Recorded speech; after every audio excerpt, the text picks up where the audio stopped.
Well, doing. So today we're going to be talking about the do's and don'ts of reselling board games.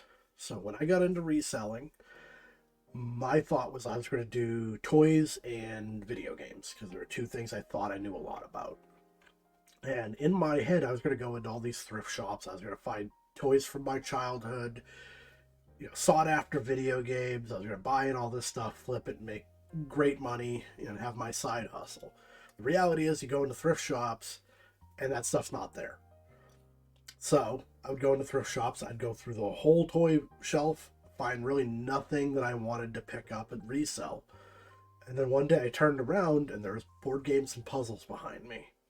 So I started digging into board games. I realized that I could buy these very cheaply.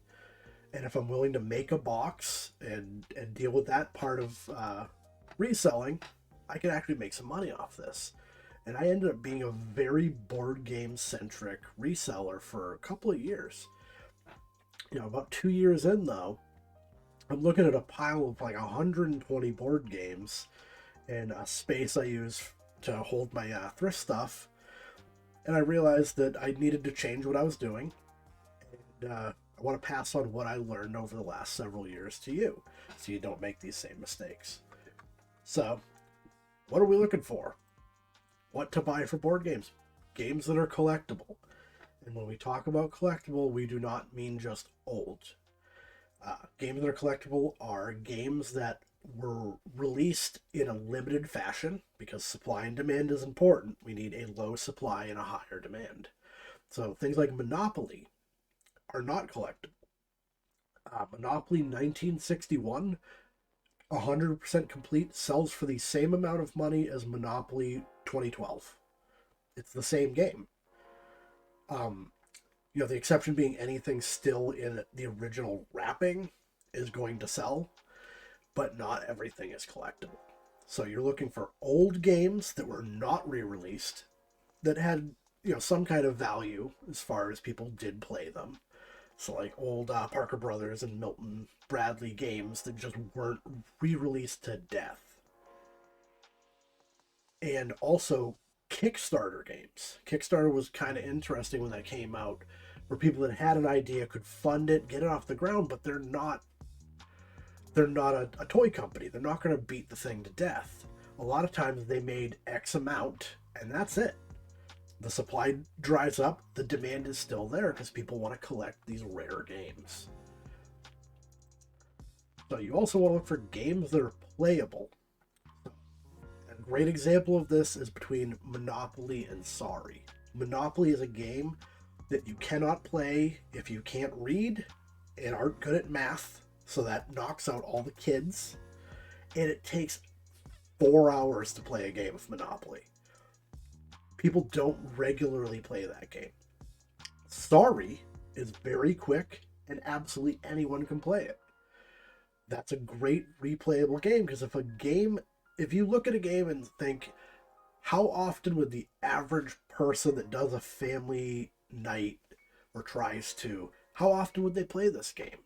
If the answer isn't at least like once a month, it's probably not going to go for a lot. People don't want that game because games take up space. They sit around, they go in closets, and eventually they get cleaned out and thrown back into circulation, and that messes with your supply and demand. Finally, games that could be parted out for the other two. So there are people that will they're looking to get a really nice collectible game, and they'll buy a listing for like a very nice box but missing pieces. And they'll just buy the pieces, add it to it, and they have a complete game, whether they're reselling that or if it's part of a collection. Also, games that are playable, I sell a ton of Sorry cards because grandparents play it with their grandkids. The grandkids knock over a soda and ruin the cards, and they'll buy the cards versus buying an entire new game. It's cheaper, it makes sense. Monopoly, while I just trashed it previously, is a great example of a game I buy if I can get it under $3 because I can part it out. A Monopoly board game typically goes for about 12 to 15 bucks, including shipping. So if I get it for $3 and I sell the whole game, I'm going to make like $2 on that. However, if I buy the game for under $3, I can sell the money, the tokens, houses and hotels, community chest and chance cards, and properties for $8 each. My profit on that is about $15. So as long as you sell one, you paid for the rest of it. The money always goes, the tokens after that, and the rest might sit around, but you're going to make a little bit of money on that. Now, what to avoid?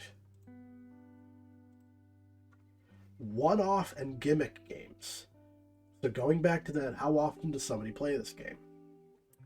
Anytime you go into a thrift store, I guarantee you will see Pie Face. Pie Face is a game with a timer where you pull cards and there's a timer, and if you're it hits you in the face with whipped cream.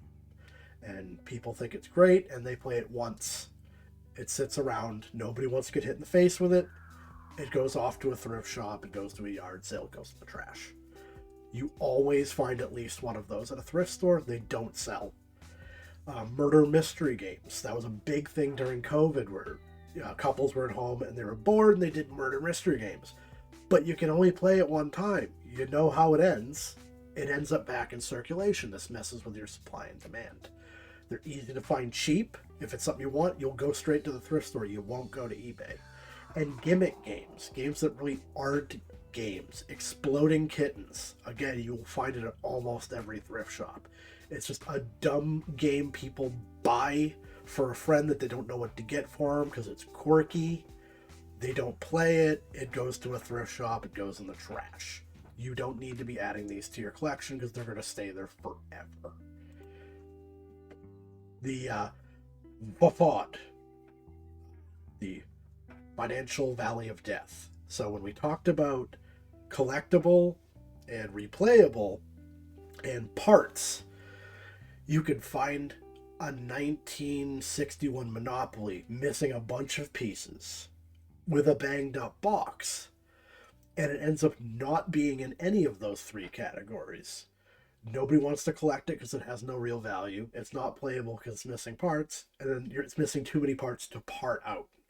So you have to be a little careful in this, and there's always the risk when you buy a board game, you're not going to have the parts. I've done it on my show where I bought a game and we ended up parting it out.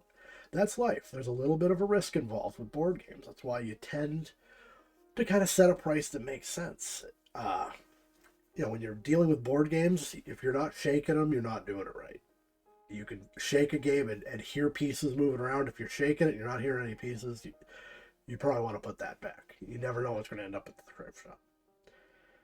And finally, exceedingly large and heavy games should be avoided because that's eating into the perception of value people have.